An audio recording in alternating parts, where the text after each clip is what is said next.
et messieurs, merci de nous rester fidèles chez vous. Bienvenue dans cette nouvelle session de votre émission Décryptage sur WAB Info TV.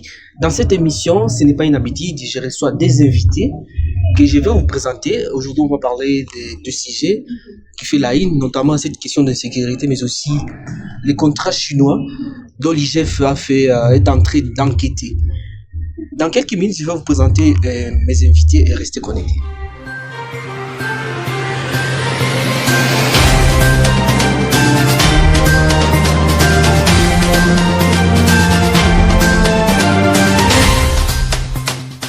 Je l'ai dit dans l'introduction, j'ai le plaisir de recevoir Ernest Singoma, cadre de l'AFDC au Nord Kivu. Bonjour. Bonjour. Je reçois également Johnson Ishara, président fédéral du LGD au Nord Kivu. Merci, bonjour. Merci. Je pose la première question à Ernest Singoma. D'abord, comment trouvez-vous cette question de sécurité à l'est de la RDC? Le M23 continue à attaquer les positions de FARDC alors que les cessez-les-feux, on les a demandé de déposer les armes. Récemment, les FARDC, ils ont accusé une fois de plus de violer les cessez-les-feux. Qu'est-ce que vous en pensez? Bon, d'abord, nous voudrions ici déplorer cette situation de guerre, cette situation de déstabilisation. Il faut le dire que ça ne date pas d'aujourd'hui. Nous allons bientôt faire 30 ans dans cette situation d'instabilité et que, voilà, il y a une volonté d'une certaine communauté internationale, un lobby international de maintenir la RDC dans cette situation calamiteuse de guerre permanente. Il faut dire qu'il y a beaucoup d'efforts qui sont déployés par les chefs de l'État. Vous avez vu toute la valse diplomatique à gauche et à droite. Notre adhésion, malheureusement, dans l'EAC, dans le contexte aussi de crise. Mais le gouvernement tient mordicus et garde position, celle de considérer cette guerre comme une guerre d'agression et dont le Rwanda est le maître à penser, bien sûr, encadré par un lobby international et une mafia internationale. Et donc, nous sommes victimes et nous venons aussi à déplorer les déplacements massifs de population, les violations graves des droits de l'homme dans les chefs de l'armée rwandaise et, comme vous pouvez le savoir, les charniers éparpillés par-ci par-là et des camps de déplacés, sans oublier les réfugiés qui sont principalement en Ouganda, où à Rutshuru, nous déplorons plus de 700 000 réfugiés congolais en Ouganda. Et donc, malheureusement, cette situation, dans l'indifférence totale de la communauté internationale, parce que, nonobstant les efforts, n'est-ce pas, des autorités congolaises, je n'ai pas encore jusqu'à maintenant ouï dire un État condamné ouvertement les forces terroristes du M23 sous couvert du Rwanda. C'est ce qui me préoccupe moi de plus parce que le Rwanda qui soutient le M23 bénéficie d'un soutien massif de la part des pays, des grandes puissances, notamment les États-Unis, l'Angleterre, Israël, la France. Pas plus tard qu'il y a 1 mois ou 2 mois, vous avez suivi comment l'Union européenne va financer 20 millions de dollars à l'armée rwandaise et cet argent vient massacrer nos populations à Kishiché. Donc c'est une honte pour cette communauté internationale qui porte la responsabilité des massacres à l'est de la RDC. Merci beaucoup. Déjà, je me tourne vers Johnson Ishara. Qu'est-ce que vous en pensez? Jusqu'à maintenant, le M23 n'a pas encore accepté de cesser les faits comme l'exigent l'EAC, mais aussi l'Union africaine. Qu'est-ce qui va se passer selon vous? Est-ce qu'il faut-il toujours compter sur l'armée étrangère ou comment? Bon, moi je pense que de toutes les façons, le 23 est comme un mouvement terroriste, ne peut jamais admettre que les positions prises par le chef d'État d'une organisation régionale soient appliquées à leur niveau. Parce que nous les considérons comme des terroristes, et les terroristes, ce sont des hommes sans loi. Donc ils n'ont aucun respect au texte de n'importe quelle institution. Ils sont là pour terroriser.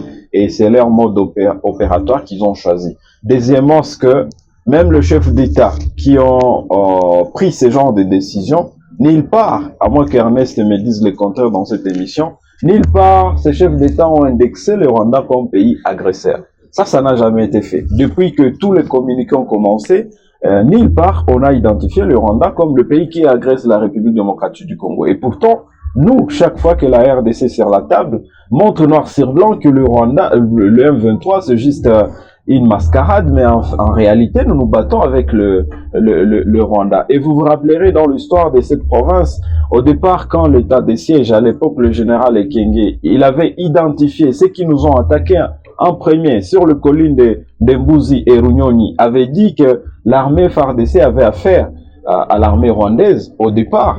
C'était un scandale diplomatique parce que le gouvernement congolais l'avait obligé de retirer ses propos et on a qualifié que ce n'était pas le Rwanda, c'était le 23. Mais avec l'évolution de la situation, le gouvernement a confirmé également cela. Donc, il faut retenir qu'à ce niveau-là, le gouvernement congolais, ça fait maintenant plus de 250 jours que Bunagana et beaucoup de localités à Rutshuru sont contrôlées par ces terroristes. À ce moment que je suis en train de vous parler, il y a des exécutions sommaires dans les territoires de Rutshuru. Il y a des gens qui sont soupçonnés, seulement moindre soupçon de collaboration avec le gouvernement ou avec les FARDC. Ils sont en train d'être tués à bout portant. Une simple désobéissance de faire ABCD demandé par ces terroristes, ils sont en train d'être tués. Il y a maintenant des plantations qui commencent à être saccagées sur le territoire de Rutshuru aujourd'hui parce que ils commencent à se rendre compte que il y a quand même cette maturité-là citoyenne où les gens, à l'occasion de rien, se disent ne vont pas obéir à leurs ordres. Maintenant, ils veulent aussi commencer à cultiver. Et à ce moment, il y a des plantations, des grandes étendues qui commencent à être données à location à moindre coût par ces terroristes. Donc, la dimension sécurité elle est là. La dimension économique est là et la dimension humanitaire est là. Et dans tous les coins, c'est scandaleux parce que même à ce moment, le territoire de Massissi est à feu parce que déjà Mouchaki, les gens continuent à fuir parce que déjà ce matin, on a senti qu'il y avait ces fortes détonations et dans tout ça, la responsabilité est éclairée dans notre constitution. Même les sacs aussi, les gens commencent à venir. Voilà. Dans une situation de guerre, c'est vrai, on peut bon dire. Je pense que Zelensky en Ukraine, avant de faire appel à la communauté internationale, il s'est d'abord assumé comme président de la République et comme un État indépendant.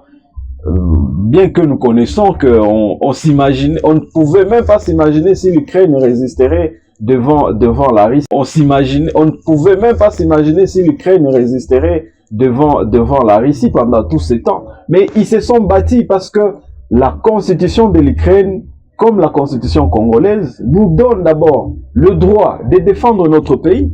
Nous avons un seul commandant en chef qui est le président de la République. Nous avons un gouvernement régalé aujourd'hui qui est dirigé par une machine de l'Union sacrée. Donc on doit d'abord nous assumer.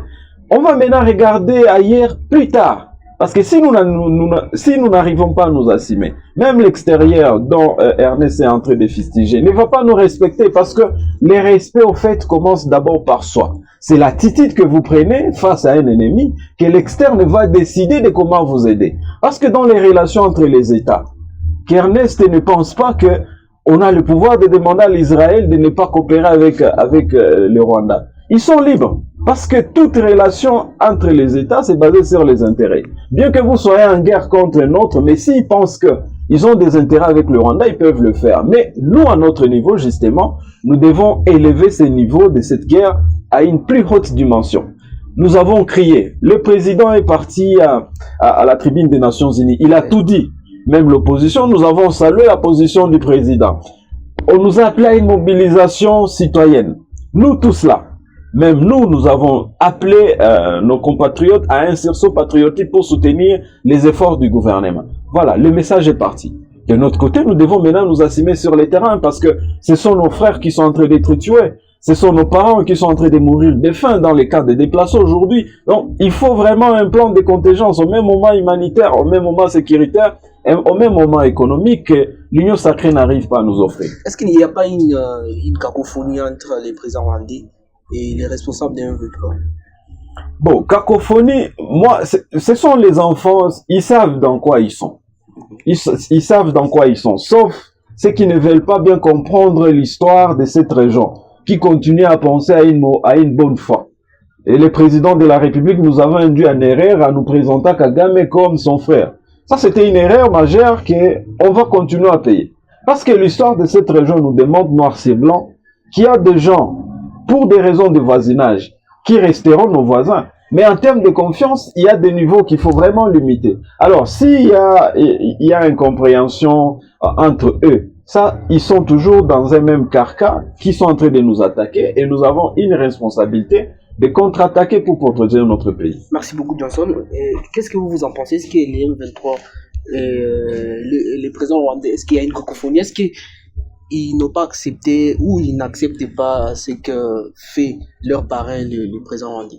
Non, mais écoute, vous avez suivi, il existe une feuille de route qui a été signée à Luanda, qui a engagé sous les auspices de Joao Lorenzo, les facilitateurs attitrés de l'Union africaine.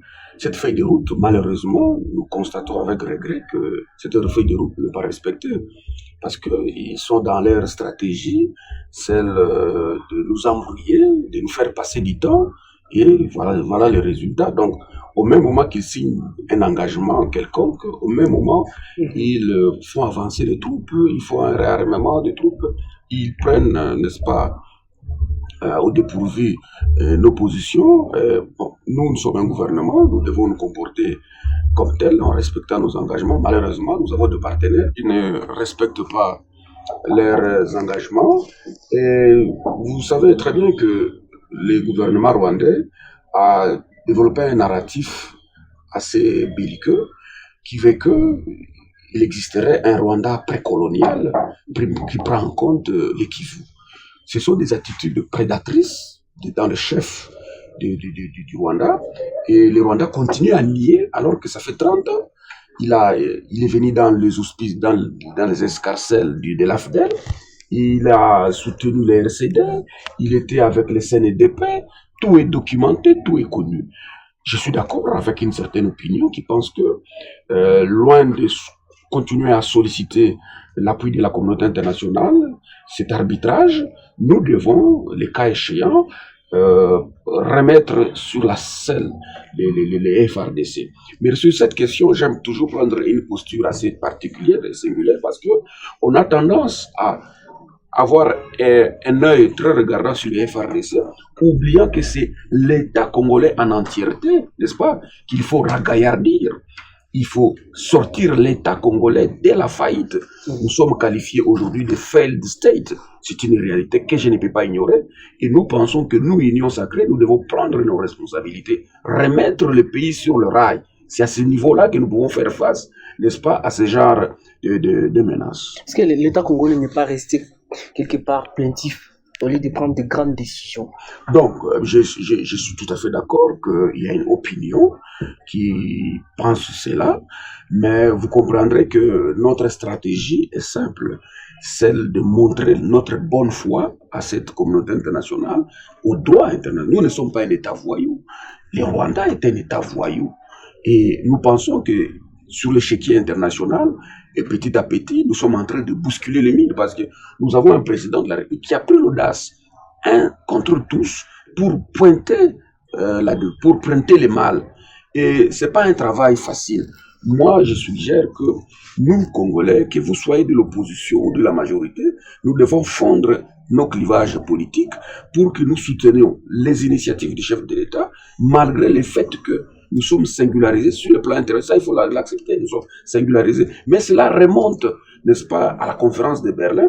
Il faut que nous arrivions à couper les cordons, les mythes qui ont entretenu la conférence de Berlin, de considérer le Congo comme un réservoir de matières premières. On peut venir tuer, parce qu'on avait fait, le Congo avait déjà subi un premier génocide par l'effet de la campagne de caoutchouc avec Léopold II, et qu'on puisse rester sur ce tableau-là. Non, nous sommes 100 millions de Congolais, nous avons besoin de dignité, nous avons besoin de respect, nous sommes un État comme les autres. Donc, nous devons arriver à ce niveau-là. C'est ainsi que je fais recours à tous les intellectuels, les artistes, les sportifs, pour que nous agissions de manière à fléchir, n'est-ce pas, un certain lobby maintenant. C'est un grand travail, mais ne laissons pas ce travail-là entre les mains seules du chef de l'État. Mais est-ce qu'il faut toujours compter sur cette communauté internationale?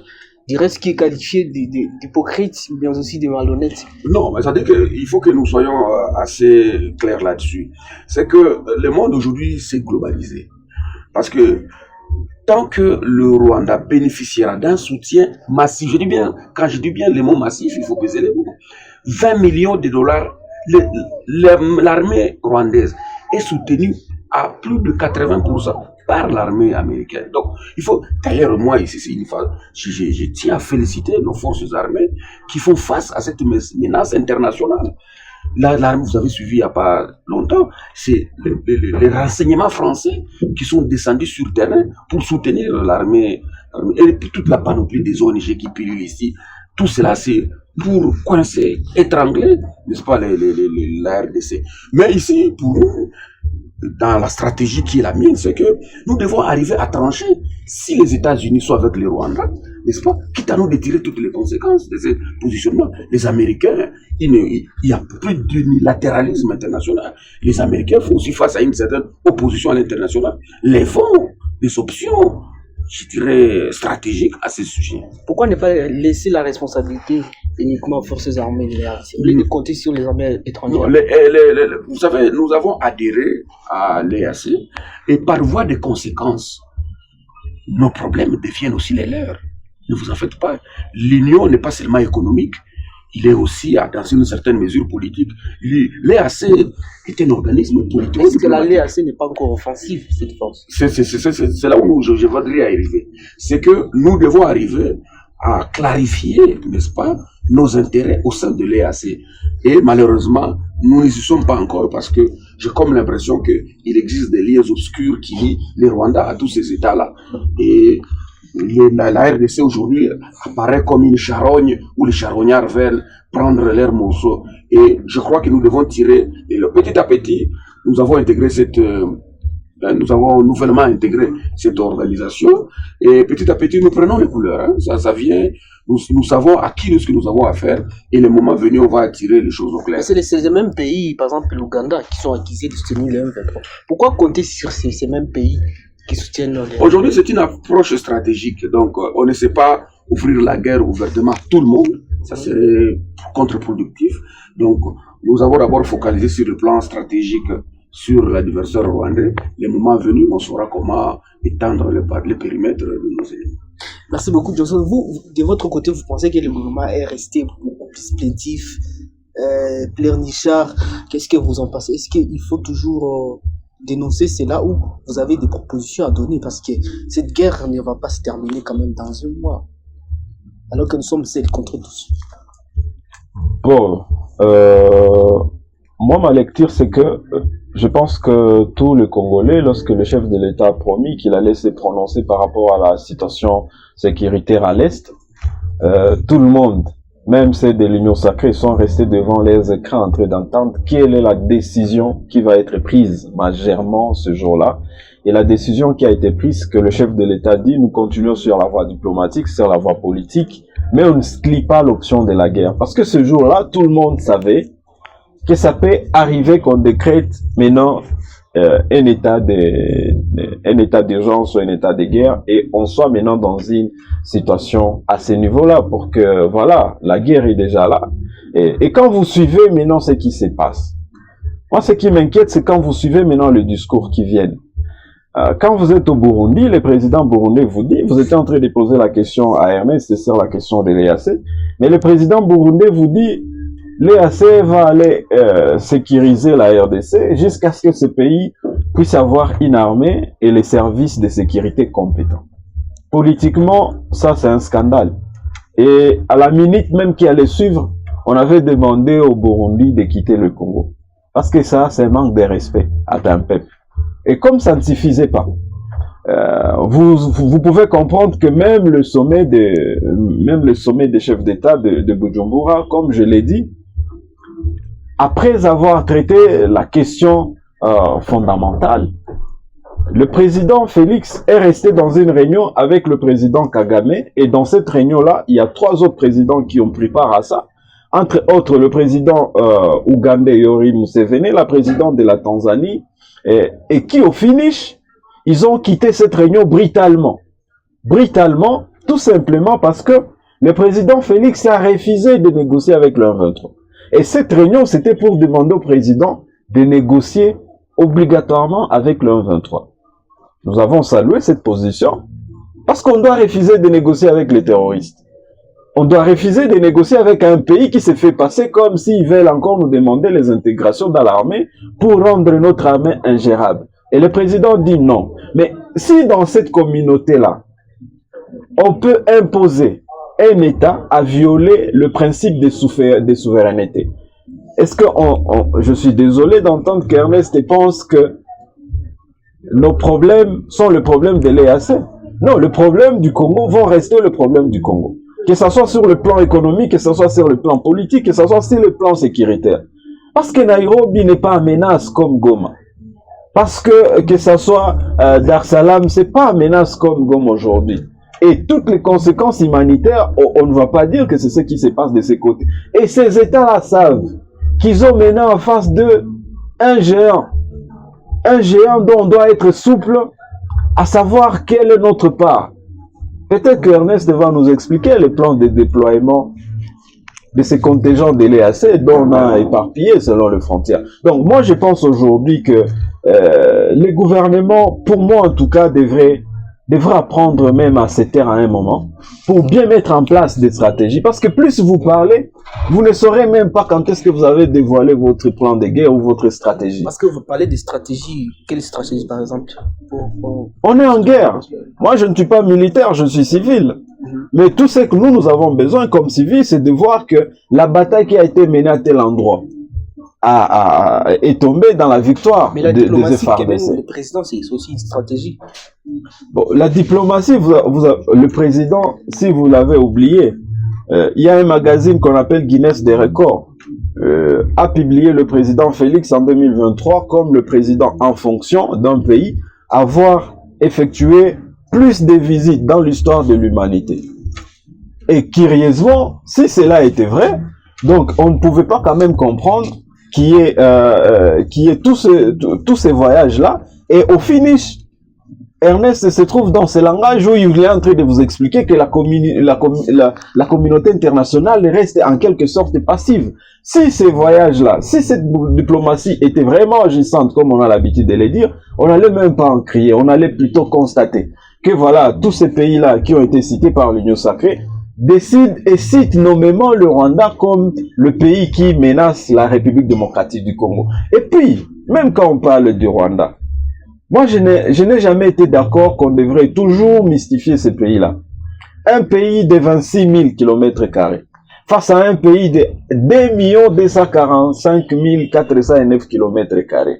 Un pays qui a une population moins de 15 millions d'habitants. Nous sommes en train d'aller à 100 millions d'habitants. Il y a des questions de fond que nous devons nous poser. Et ces questions-là, justement, il y a la dimension, la superstructure dans tout ça, c'est la machine gouvernementale. Donc, on ne doit pas nous dédouaner de certaines responsabilités.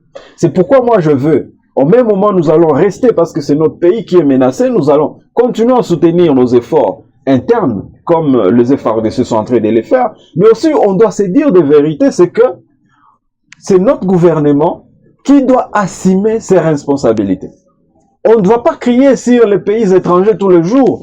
On n'a pas voté les citoyens étrangers. On a voté les Congolais dans ces pays. Qu'est-ce que la présidence fait aujourd'hui? Qu'est-ce que le ministère des Défenses fait aujourd'hui? Ce sont ce genre de questions. La fois passée, on a interpellé le ministère de Défense. C'était un débat huis clos au Sénat. Oui. On voulait savoir quelles sont les décisions que les sénateurs ont proposées au ministère de Défense pour que les choses changent sur le terrain. On ne va pas voir ce qu'on est en train de voir au Nord Kivu.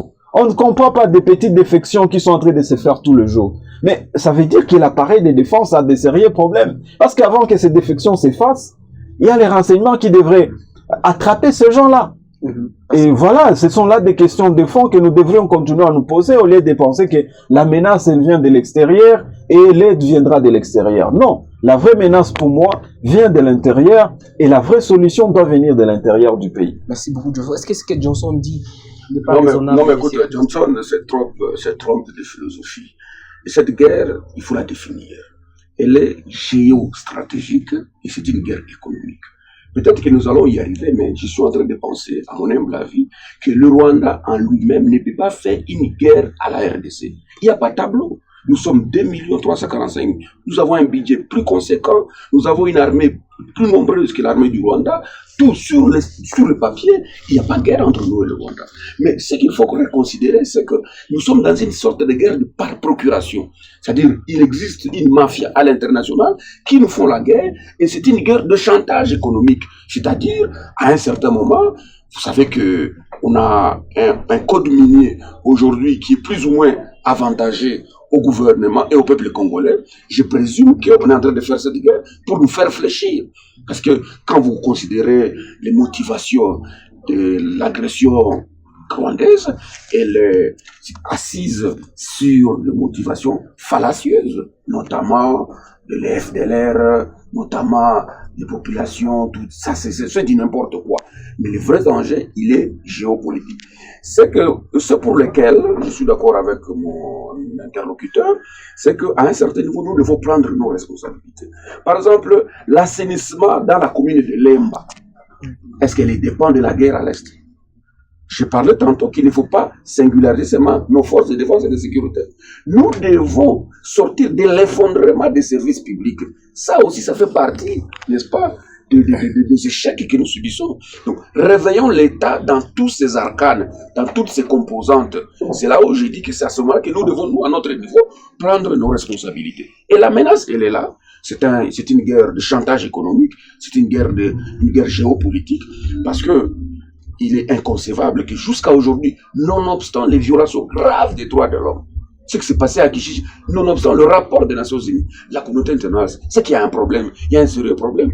Il est vrai que nous ne pouvons pas reprocher au chef de l'État de mouiller la chemise. Nous ne pouvons pas reprocher au chef de l'État de mouiller la chemise.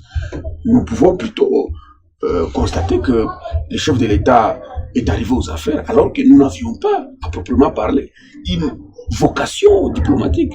Qui est l'ami du Congo? Parce qu'aujourd'hui, dans un espace globalisé comme le monde l'est aujourd'hui, on ne peut pas faire la guerre seul. Même les États-Unis, pour faire la guerre en Afghanistan, ils avaient besoin des alliés, et à gauche et à droite. Mais jusqu'à aujourd'hui, depuis peut-être les années 60, c'est vrai, nous sommes inscrits dans la logique de la guerre froide, où Mobutu a tripatouillé nos positions. Mais depuis la fin de la guerre froide, nous n'avons pas d'identité diplomatique. Et ça, c'est un bémol terrible. Et tout le travail que les chefs de l'État a fait, c'est pour que nous arrivions à nous identifier, à avoir des alliés. Mais je crois que ces efforts-là vont payer. Tout ce que j'attends de nos amis de l'opposition, c'est de jeter les clivages politiques. Il faut jeter ces discours-là. Vous ne faites pas bien, nous, si on était là, on le ferait mieux. Canalisons notre façon, canalisons notre colère vers celui qui nous fait du mal. Et c'est depuis 30 ans, c'est le régime de Kigali, allié aux forces obscures internationales. Merci beaucoup, je considère cela comme notre conclusion. Monsieur Johnson, dans une minute, qu'est-ce que vous pouvez dire au regard de ce qui précède? Donc, au-delà de ce qui précède, donc, je dois préciser à mon co-débatteur que nous, l'opposition, pour cette mandature, ils ont la chance d'avoir une opposition très civilisée et très modérée. Parce qu'à leur époque, c'est pas comme ça qu'ils s'est comporté. Nous avons accepté de soutenir les efforts dans le bon sens, mais aussi soutenir les efforts ne consiste pas à cautionner l'incompétence des gouvernances. Donc, on ne doit pas toujours se justifier d'une mauvaise gouvernance derrière la misère d'un peuple. Accuser toujours l'autre. Ernest Essé, où est-ce que Bertrand Bisimwa passe la nuit? Il passe la nuit en Ouganda. Où est-ce que, je ne sais pas, Willy Ngoma passe la nuit la plupart des fois? C'est au Rwanda, mais pourquoi ces pays avec lesquels nous sommes dans l'EAC n'arrivent pas à extrader les ennemis du Congo? Si réellement nous étions dans une coalition sincère, voilà pourquoi je pense aujourd'hui qu'au-delà des efforts qui doivent être menés par les forces armées, il faut que notre pays se retire le plus vite que possible dans l'EAC. Parce que si nous sommes dans cette guerre économique, Ernest vient de vous démontrer que nous n'avons pas encore bien défini qu'est-ce que nous avons à gagner dans l'EAC. Ça veut dire que ces autres pays ont déjà défini ça. Et ils commencent déjà à boire du lait. Mais nous, au lieu de boire ce lait-là, nous sommes en train d'éclairer avec le sang qui coule dans notre territoire. Donc, ce qui veut dire que ils doivent maintenant prendre courage le plus vite que possible. C'est l'AFDC qui gère aujourd'hui. Les Sénats, ils ont beaucoup de ministres, donc ils peuvent faire passer le message et on se retire de l'EAC. Et troisièmement, je pense que l'option qu'il faut choisir aujourd'hui, c'est l'option de communiquer comme des gagnants. Aujourd'hui, le gouvernement communique comme des pleureurs, voilà, comme si nous attendons quelqu'un qui va opérer un miracle. Non, ce miracle-là doit être opéré par les efforts de Congolais. Je ne me suis pas trompé l'histoire de cette guerre. Je connais, mais on ne peut pas pleurer pendant 30 ans, comme il a dit. On ne peut pas pleurer pendant 30 ans. Si hier Kigali a marché sur le Congo, mais pourquoi aujourd'hui le Congo ne peut pas marcher sur Kigali? Et c'est comme ça qu'il faut changer les narratifs. Donc on ne doit pas croire que voilà, M. Kagame, c'est un super homme, il est génie avec son intelligence de diplomatie internationale, que nous ne pouvons pas arriver à couper le mythe de cette diplomatie et changer la tendance pour que le monde aussi puisse s'allier à nous. Et c'est le schéma que nous voulons. Donc on n'est pas dans un discours de sortir pour que je puisse m'y mettre. Non, nous sommes dans un discours plutôt d'une souveraineté nationale que tout Congolais doit trouver sa place. Voilà, c'est ça notre discours. Merci beaucoup, vous avez 30 secondes. Je n'ai plus que dire que mettons-nous ensemble, n'est-ce pas? Les mal touchent tous les Congolais, n'est-ce pas? Et que soutenons les initiatives du chef de l'État. Et j'attends de l'opposition qu'il nous fasse...